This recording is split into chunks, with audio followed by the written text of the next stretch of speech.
Olá, queridos irmãos, a paz do Senhor Jesus. Eu sou o professor Gerson Willis. Seja muito bem-vindo ao nosso canal. Você é inscrito? Se não, inscreva-se no nosso canal, ative aí o sininho de notificações para que você esteja recebendo o aviso de quando nós estamos postando as nossas aulas, que postamos aqui toda semana, antecedendo a escola bíblica.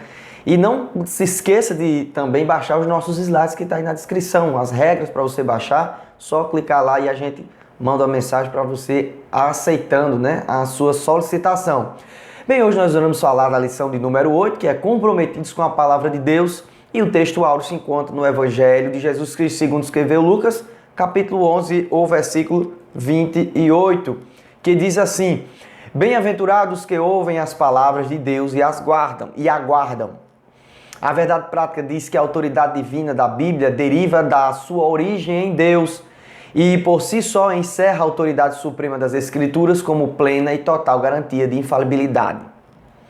A nossa leitura bíblica em classe está na segunda carta do apóstolo Paulo a Timóteo, no capítulo 2, do versículo 14 ao 19, que diz assim: Traze essas coisas à memória, ordenando-lhes diante do Senhor que não tenham contendas de palavras, que para nada aproveitam e são para a perversão dos ouvintes. Procura apresentar-te a Deus aprovado como obreiro que não tem de se envergonhar, que maneja bem a palavra da verdade, mas evita os falatórios profanos, porque produzirão maior impiedade. E a palavra desses roerá como gangrena, entre os quais são Emineu e Fileto, os quais se desviaram da verdade, dizendo que a ressurreição já era feita, e perverteram a fé de alguns.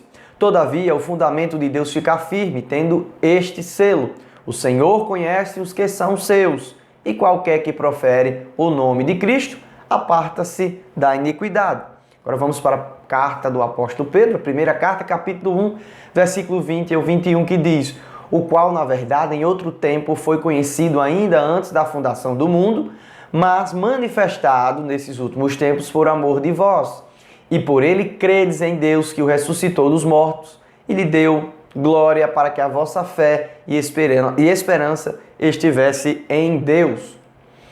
Nós temos 3 objetivos, queridos irmãos. Se você é professor, lembre que esses aqui são os objetivos específicos. Ainda tem um objetivo geral na lição, mas nós colocamos aqui sempre os objetivos específicos. O primeiro dele, nós vamos afirmar a autoridade da Bíblia, que ela é superior a qualquer escrito. Também vamos mostrar o zelo pela doutrina que a nossa igreja tem. E depois vamos pontuar o cuidado quanto em relação aos modismos. É um perigo aí muito grande se nós não observarmos esse tipo de modismo que tem aparecido ultimamente no meio evangélico. Então, na nossa introdução hoje falando a respeito desse zelo da doutrina, a nossa igreja é apegada à palavra de Deus. Então, nós somos apegados à palavra de Deus e buscamos a orientação do Espírito Santo para nos ensinar como devemos interpretar as Escrituras. O que é que nós vamos estudar hoje, queridos? Nós vamos ver como os pentecostais clássicos, entendem a palavra de Deus, como é que ele usa a palavra de Deus para se firmar e se fundamentar. E aí é interessante que você entenda a diferença entre um pentecostal mais recente e um pentecostal clássico. Também tem, não é que o pentecostal recente seja um neopentecostal, mas aí a gente fala dessa divisão antes do neopentecostalismo. O pentecostal clássico ele tem os rudimentos mais ortodoxos em relação à palavra de Deus e certos movimentos que têm ocorrido por aí. Enfim, de maneira que nós estudamos, de que maneira nós estudamos? Vamos ver isso, as Sagradas Escrituras, e observamos as regras gramaticais, o contexto histórico e literal para uma melhor compreensão do que está sendo dito. Então, de que maneira que nós aplicamos a palavra, entendemos ela? Vamos ver hoje aqui nessa aula, O nosso primeiro ponto aqui é a autoridade da Bíblia, e aqui uma das 5 solas, sola Escritura. Então nós herdamos dos reformadores do século XVI o conhecido sola Escritura, somente as Escrituras, um dos 5 pontos da Reforma Protestante. É claro que isso não foi desenvolvido por uma pessoa só, mas depois de vindo aí alguns ajuntamentos para referendar como precisava que a igreja se firmasse por tamanhas heresias, a gente vai ver isso aqui nos slides da frente, foi colocados esses pontos basilares para ir de encontro àquilo que a igreja católica tinha se corrompido. Então, os 5 solas aqui eu não coloquei na ordem onde as pessoas fazem, eu coloquei em ordem aqui para sobra aqui o sola escritura. Então, sola fide, que é sola fé, só Cristo, solo Christus, sola Deo gloria e sola gratia e, por último, sola escritura. Então, a gente vai falar hoje da doutrina, da palavra, vamos falar do sola escritura. Então, cada um dos 5 sola, né, representa a chave de cada doutrina central dos reformadores, como Lutero e Zwingli. Sola escritura significa que nossa aqui é única, regra de fé, coloquei uma que é única, tá? Regra de fé e prática é a Bíblia Sagrada, onde por meio dela podemos obter o conhecimento de Deus. Então, simplesmente pela Bíblia, somente por ela que nós, assembleianos, você que também é da convenção ou acompanha as nossas lições, mesmo não sendo da Assembleia de Deus, com certeza tem um ponto de fé conhecido, né, com a nossa, né, coadunado com a nossa. Então, nós nos baseamos na palavra de Deus, também temos essa intenção de dizer que só as Sagradas Escrituras, só a palavra de Deus é que tem autoridade suprema, superior, inclusive que norteia todas as nossas nações, os cultos, aquilo que falamos, aquilo que cantamos. Pelo menos é isso que nós devemos fazer e é assim que nós incentivamos que a igreja ela proceda. Então a gente vai ver aqui que temos outras denominações, outros segmentos que se relacionam diferente com a Bíblia. Eles precisam de algo a mais, de acrescentar algo a mais. E nós não precisamos disso. Vamos aqui em relação à Igreja Católica, ela se baseia em 2 fundamentos, né, na sua doutrina. Diz ela, a Igreja Católica, a gente já falou isso em uma aula, talvez eu coloque um card aqui em cima para que você veja sobre essa questão da tradição da Igreja Católica. Então ela não é só a Escritura, né? Ela tem a tradição e também tem a Bíblia Sagrada, né? Tem um desenho que eu coloquei aqui, eu não coloquei dessa vez, onde ela diz que a tradição e a Bíblia são como 2 pilares de um banco, né? Se tirar um, cai. O que é que a Igreja Católica diz? Que primeiro a tradição autoriza a Bíblia Sagrada e nós não dizemos isso. A Bíblia Sagrada ela tem um poder maior do que a tradição e a tradição é uma coisa feita principalmente por homens, né? É claro que temos tradições, os bons costumes em relação a algumas coisas na igreja que devemos fazer, mas a inspiração completa, o norteio, o pilar fundamental é a Bíblia Sagrada. Nós também temos os mormons aqui que eles têm o outro testamento, né? Segundo eles, o outro testamento é de Jesus Cristo, né? Que é o livro dos mormons, onde eles dizem que Jesus veio às Américas, enfim, não é o nosso fundamento hoje está falando sobre isso, mas eles não se contentam no sentido de ter somente a Bíblia, eles andam com a Bíblia e o livro de Mórmon, e às vezes o livro de Mórmon é mais falado do que a própria Bíblia, e aí há uma dúvida muito grande nessas questões que estão escritas nele, enfim.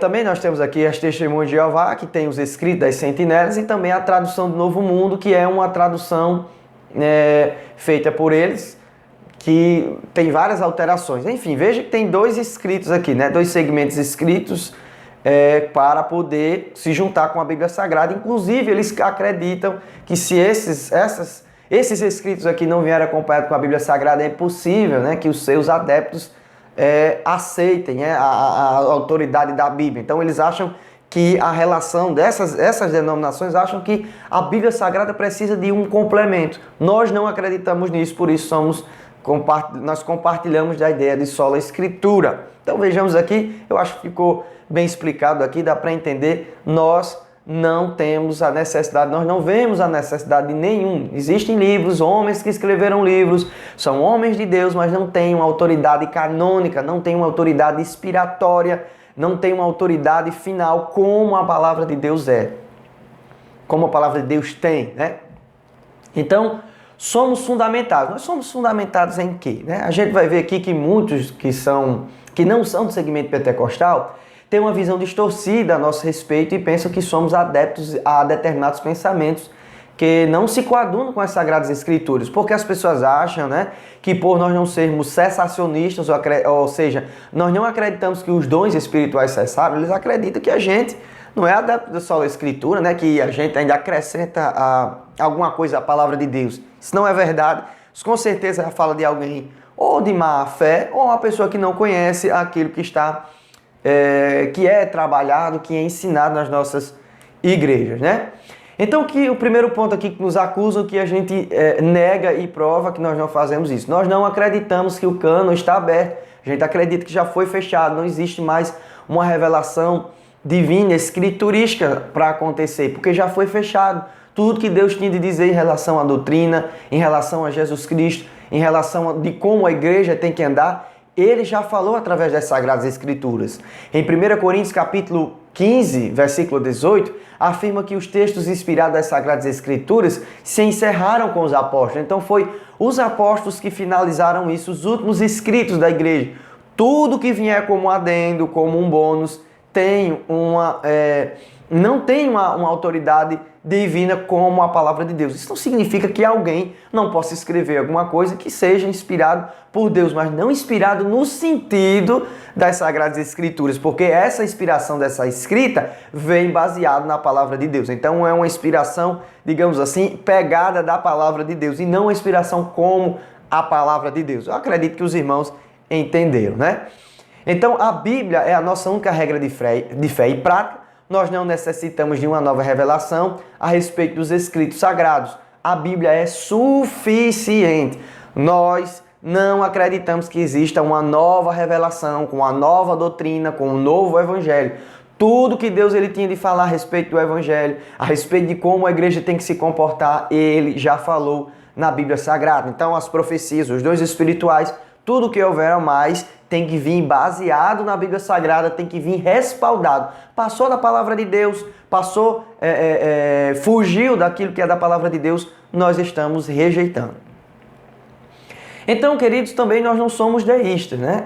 Porque acreditamos que o cânon foi fechado, ou seja, não significa que nós entendemos que Deus ele não se comunica mais com o povo, ele não faz, como ele fazia antes em relação à revelação escriturística, inspirando pessoas para continuar a escrever a Bíblia. Não, mas nós acreditamos que Deus continua operando. Então, quem acha, quando você chega e diz assim, olha, é só a escritura. Então, se é deísta, acredita que Deus não fala mais, o que é o deísmo, né? Presta atenção nesse termo aqui, para não confundir com teísmo, a gente vai falar do teísmo aqui.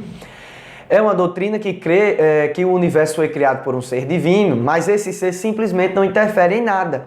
É como um relojoeiro que deu corda no relógio e foi embora e esqueceu do que tinha feito, deixou lá o relógio. Então os deístas acreditam, inclusive tem uma igreja deísta, que acredita que Deus não interfere em nada, não existe milagres. Nós não somos isso, nós não pensamos nisso, porque nós entendemos que mesmo o cânon fechado, o Espírito de Deus ainda continua operando na igreja, ainda continua falando com o seu povo, ainda continua inclusive no seio da igreja, no coração dos irmãos. Então, nós somos teístas e não deístas. Nós cremos que apesar do fechamento do cânon bíblico, que eu acabei de falar, Deus continua presente e operando na sua igreja e através dela. Deus opera na igreja e através da igreja. Na igreja para a edificação dos cristãos e através da igreja para a anunciação do evangelho. Esse é o nosso pensamento. Deus se comunica com o seu povo através das Sagradas Escrituras e pelos dons espirituais. Se comunicar pelos dons espirituais não significa que nós estamos dando um adendo nas Sagradas Escrituras. Significa que Deus ele fala ainda como ele prometeu, inclusive, que ia continuar fazendo assim para os adeptos, aqueles que creem. Então, os dons espirituais não são pontos basilares para a Bíblia, e sim o contrário. Ou seja, a Bíblia é quem diz como os dons espirituais devem agir. O Espírito Santo não fará nada contrário à palavra de Deus, O Espírito Santo, se há uma profecia, se há alguém que está trazendo uma mensagem, se há um dom espiritual que não seja baseado na Bíblia Sagrada, não é algo sadio, não é algo verdadeiro. Por quê? Porque o Espírito de Deus que inspirou as Sagradas Escrituras faria alguma coisa que fosse contra a sua própria palavra? Claro que não, irmãos? Então Deus pode revelar-se de várias formas, palavras, sonhos, visões e coisas simples do dia a dia. Então é interessante a gente entender que Deus ele pode falar individualmente para você. E em relação aqui, o primeiro ponto aqui é a Sagrada Escritura, a Bíblia Sagrada, Mas isso não significa que Deus não possa falar com você também particularmente, através de um sonho, Deus mostrar algum sonho, através de um dom espiritual, de uma visão e coisas do dia a dia. Deus pode usar alguém para falar com você, pode usar a natureza, porque o Senhor ele fala, a natureza de Deus manifesta a sua glória, como diz o salmista, sem linguagem fala conosco. Enfim, Deus não é limitado. né? É interessante que a gente entenda o cânon fechado das Sagradas Escrituras, mas não limite que Deus ainda consegue, né? Ainda pode falar. Ele fala no meio de nós ainda de várias formas. Então vamos lá, queridos. Nós chegamos no tópico 2, o zelo pela doutrina tem ligações com a apologética cristã, ou seja, esse zelo que a igreja, né, se reafirmou na doutrina tem relação com a defesa do evangelho, né? Porque, vamos ver aqui, ó, desde muito cedo na história, a igreja percebeu que a Bíblia precisa ser interpretada para que os crentes conheçam melhor o pensamento bíblico e a doutrina da igreja. Os credos e as confissões de fé são documentos produzidos pelas igrejas com esse propósito. Com o propósito de quê? De defender a fé das heresias e das coisas que se apresentam, que chegam ao nosso meio, que querem deturpar. Então os credos e as confissões vieram para isso, para ser escrito, para dizer, olha, nós acreditamos nisso, o que fugir disso aqui é procedência maligna, não faz parte do arcabouço daquilo que nós cremos. Então, a palavra doutrina, que a gente vai ver aqui, significa ensino e instrução, aqui do latim, doutrina. O termo apresenta vários níveis de significado de acordo com o seu contexto. No contexto aqui de Atos 2,42 diz o seguinte: e perseveravam na doutrina dos apóstolos, ou seja, perseveravam no ensino, seguiam o ensino dos apóstolos. Então, a doutrina, o zelo pela doutrina é o zelo pelo ensino da palavra de Deus baseado nas Sagradas Escrituras. Então, neste caso, a palavra doutrina significa ensino e é um ensino bíblico, né? A gente tem a questão dos conceitos, né? Do contexto do termo doutrina, e aqui se aplica isso. A doutrina é um ensino, né? É o ensino daquilo que a igreja precisa se fortalecer, andar por meio dela. É o ponto basilar, é o ponto de norteio, aliás, onde a igreja precisa caminhar sobre ela, né? E aí, de onde vem esse ponto? Da Bíblia Sagrada, que é a única referência que nós temos para guiarmos, né, nos guiarmos e irmos aí nessa caminhada cristã. Então, o conteúdo da fé, a gente vai falar aqui um pouco das confissões de fé, nesses dois últimos pontos aqui do tópico 2, o conteúdo da fé, um ensino sistemático sobre os dados da revelação, que é o corpo básico e coerente do ensino cristão. Primeiro, o ensino sistemático sobre os dados da revelação. E depois a fonte do conteúdo doutrinário é a palavra de Deus, auxiliada pela experiência cristã, com a ajuda do intelecto humano. O intelecto humano faz parte, sim, desse processo, porque a gente precisa entender, né? Então, essa perspectiva faz com que a gente organize, né, aquilo que a gente viu na palavra de Deus, não limitando, mas colocando num ponto onde sistematicamente a gente possa entender melhor. De que forma a gente faz isso? Isso se faz por meio do ensino e da instrução. Uma igreja bem instruída, uma igreja bem ensinada, uma igreja onde se preocupa com a palavra de Deus, que ela olha para si, olha para a palavra de Deus para se comparar. É uma igreja que vai se solidificando, que vai melhorando, que vai tirando aquilo que não agrada a Deus e vai sendo edificada. Então o conteúdo da fé vai passando por isso, por essas premissas do ensino e da instrução da palavra de Deus. Então vejamos aqui o que são credos e confissões, né? A gente vai ver de uma forma geral e depois de uma forma um pouco específica, mas claro que não é uma abrangência de tudo aquilo que a gente deveria ver aqui. Então, credo e confissão de fé, temos aqui a nossa declaração de fé que vai dizer isso. Regra de fé ou declaração de fé são interpretações autorizadas das Sagradas Escrituras, aceitas e reconhecidas por uma igreja ou denominação. Todas as igrejas ou denominações do mundo possuem algum tipo de conjunto de crenças, seja ela escrita ou não, não importando o nome dado aos seus ensinos que norteiam a vida da instrução cristã. A Bíblia é a palavra de Deus e a única autoridade inerrante para a nossa vida. É a nossa declaração de fé quem diz isso. Não é um credo, mas sim sua fonte primária. Na explicação de Philip Schaff, a Bíblia é a palavra de Deus ao homem. O credo é a resposta do homem a Deus. Então a Bíblia vem e o homem responde dizendo, eu creio, né? E aí, essa é a questão do credo. A Bíblia revela a verdade em uma forma popular de vida e fato. O credo declara a verdade em forma lógica da doutrina. A Bíblia é para ser crida e obedecida. O credo é para ser professado e ensinado. Dá para entender aí, né, irmãos? Eu acredito que ficou bem claro aqui na nossa declaração de fé. Então, em outras palavras, a Bíblia precisa ser interpretada e compreendida para uma adoração consciente a Deus. O credo faz isso, né? A Bíblia traz até você dá esse retorno confessando. O cristão precisa disso. Então vejamos aqui que o apóstolo Paulo diz em 2 Timóteo, capítulo 2, 14 ao 16, que a gente viu. Traze essas coisas à memória, ou seja, guarde isso, lembre-se disso dentro dos irmãos. Olha, ordenando diante do Senhor que não tenham contendas de palavra para que nada se aproveite, a não ser para a perversão dos ouvintes. Procura apresentar diante de Deus como obreiro aprovado, não tem que se envergonhar, mas que maneja bem a palavra da verdade. Mas evita os falatórios profanos, porque produzirão maior impiedade. Inclusive, na frente aqui ele vai falar sobre a gangrena, né, que vai corroendo, uma doença que deixa aí os órgãos, né, do corpo, os membros do corpo ali, precisando ser amputados. Então, quando a igreja ela não é baseada na doutrina, não traz à memória a doutrina, o ensinamento, as heresias vão entrando, vão corrompendo o ser, né, o seio da igreja. E se não um pastor, uma autoridade, o líder não estiver ali para combater contra essas heresias, infelizmente a igreja vai ser atacada e vai ser morta, né? Vai ser traduzida ali como uma igreja fria que morreu em relação à sã doutrina.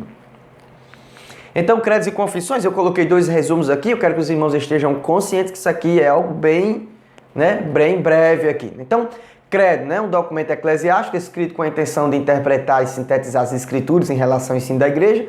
Os credos são mais genéricos, ou seja, fala da doutrina de uma forma mais geral, né, uma confissão sua, algo mais geral.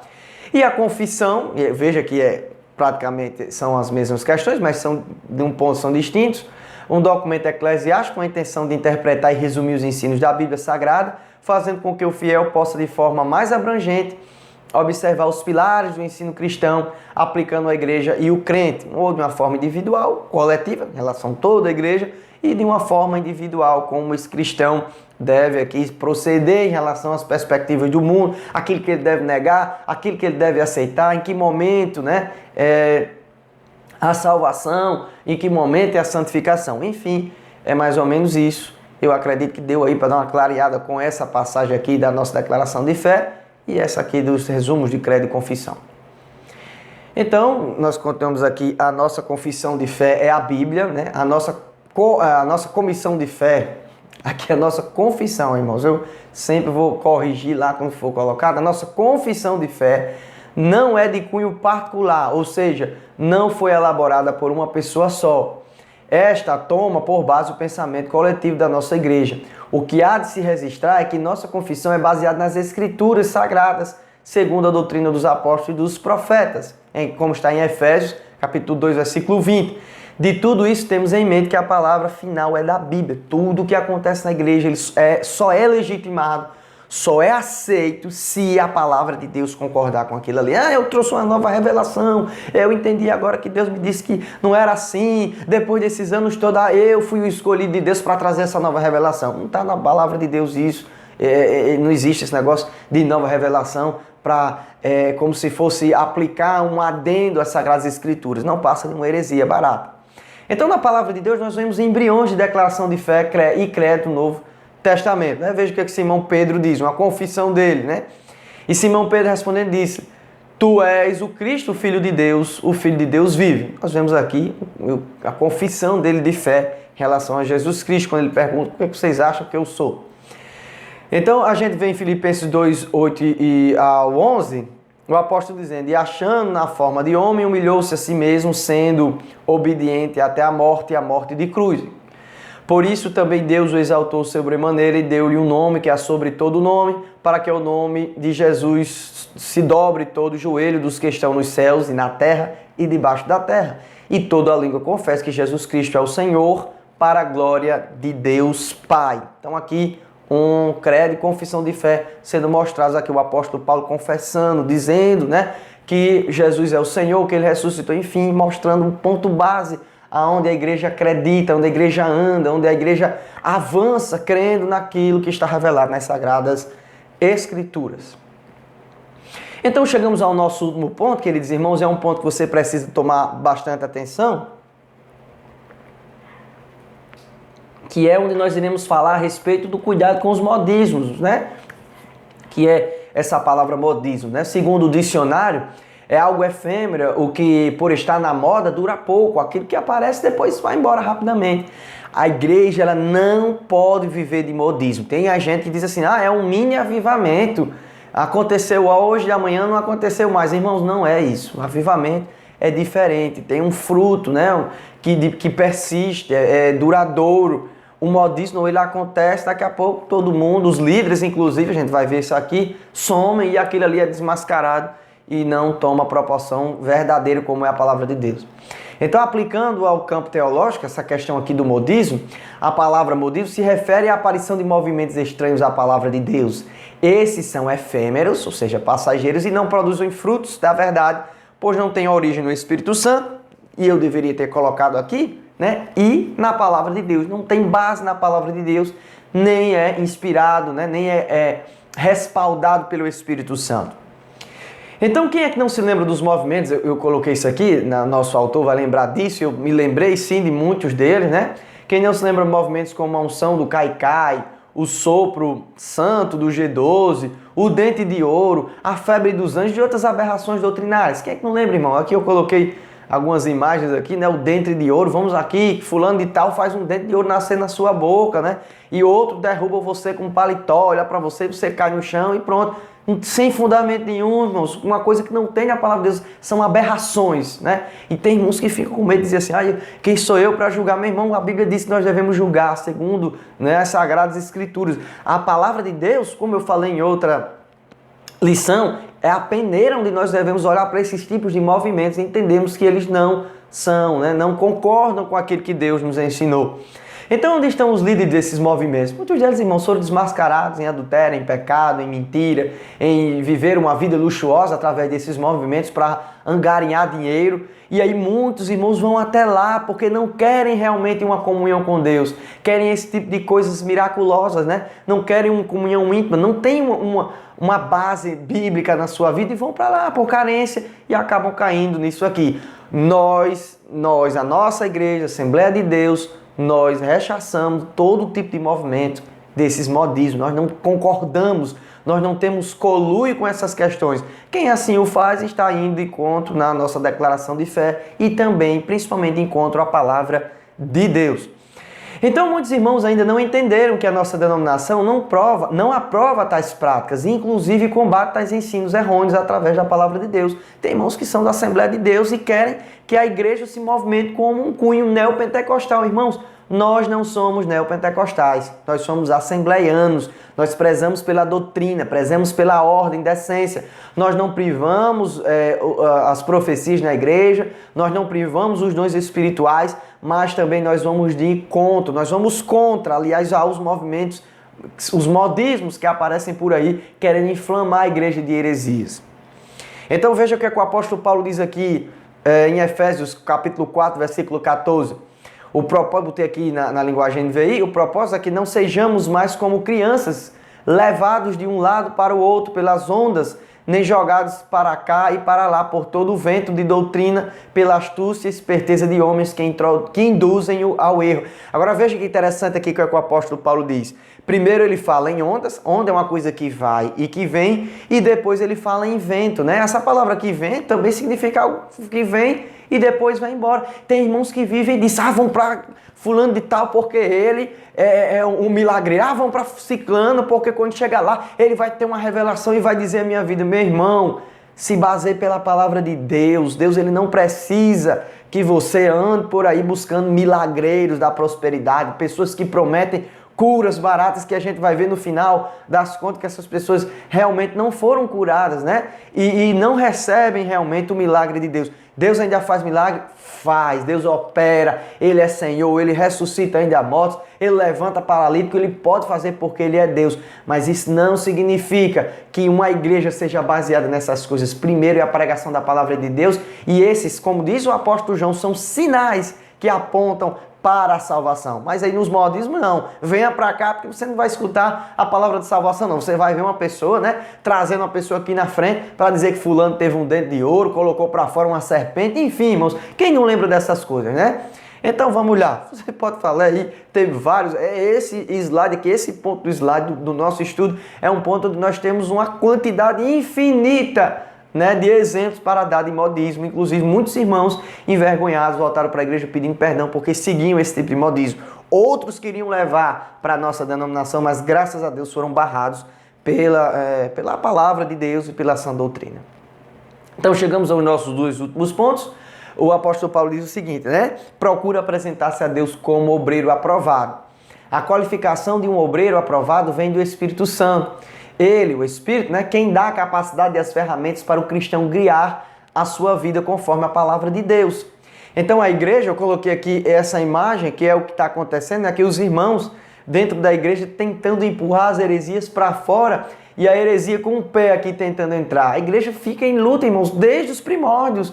O Evangelho de João tem ali um arcabouço teológico apologético muito forte contra o gnosticismo ou um proto-gnosticismo, né? O apóstolo Paulo em Gálatas, enfim, é uma luta constante contra as heresias. Então a gente vê aqui, eu falo e acabo lendo aquilo que eu tenho acabado de falar, mas vamos lá. A igreja desde seus primórdios vem lutando contra os falsos ensinos impostos por falsos mestres, né? E obreiros fraudulentos. Mas esses obreiros, eles serão desmascarados e reprovados no final, né? A gente acha, não, porque Deus não fulmina, a pessoa está errada. Irmão, Deus, ele tem um momento certo de agir. E a igreja tem que lutar. Às vezes a gente está lutando, empurrando para que aquela heresia não entre. Tem pessoas que ficam chateadas. Mas lembrando, essa luta tem que ser com amor, com paciência e identificar quem são os irmãos que estão indo para o erro e os outros que sabem que estão errados, mas querem assim colocar ainda, né? E aí a gente não chama de irmão, né? A gente chama de outra coisa, né? O detrator do evangelho, que tem muitos por aí. Então eu deixei aqui as passagens para você ler, falando sobre essas lutas, né? Que o apóstolo Paulo fala, né? Sobre os maus ensinos, os maus obreiros, os obreiros fraudulentos que estão ali para tomar posse, né, da igreja e querer matar, digamos assim, a fé dos irmãos. Então, como obreiro aprovado e agora como obreiro que não tem do que se envergonhar, né? A palavra obreiro significa a obra, o trabalho. No Novo Testamento, obreiro tem um sentido amplo. Obreiro aqui é mais ou menos alguém que está trabalhando no campo, mas no Novo Testamento, principalmente nessa parte aqui, o apóstolo Paulo toma uma forma figurada, né? Então, o sentido literal é um trabalhador do campo, como a gente vê em Mateus 20 versículo 1, e depois nós temos o sentido metafórico, é todo aquele que se dedica à obra de Deus, como tem aqui no capítulo 9, versículo 37 e 38 de Mateus. Então, o que é que diz a nossa declaração de fé? O termo obreiro é genérico e usamos praticamente para todos os cargos e funções da igreja. Então, todo cargo e função, alguém que tem cargo e função na igreja é um obreiro de Deus, é alguém que está trabalhando na obra de Deus. Então, esses obreiros tem que andar segundo a sã doutrina, não é eu chego aqui na igreja, Deus me deu liberdade, eu vou fazer como eu quero. Irmão, tem regra para adoração, tem regra do jeito que você deve se comportar, tudo baseado na palavra de Deus. Chegamos no nosso ponto final e essa daqui é o nosso... Não, ainda eu acho que é o penúltimo, né? Então aqui, que maneja bem a palavra de Deus. Então manejar bem em grego significa ortotomel, que significa cortar reto ou cortar em linha reta. Então, manejar bem a palavra, né? Ou seja, manter o curso em linha reta. Ortotomel somente aparece uma vez no Novo Testamento e duas vezes no Antigo Testamento, ali em Provérbios 6 e Provérbios 11, 5. Então, nós temos dois sentidos aqui.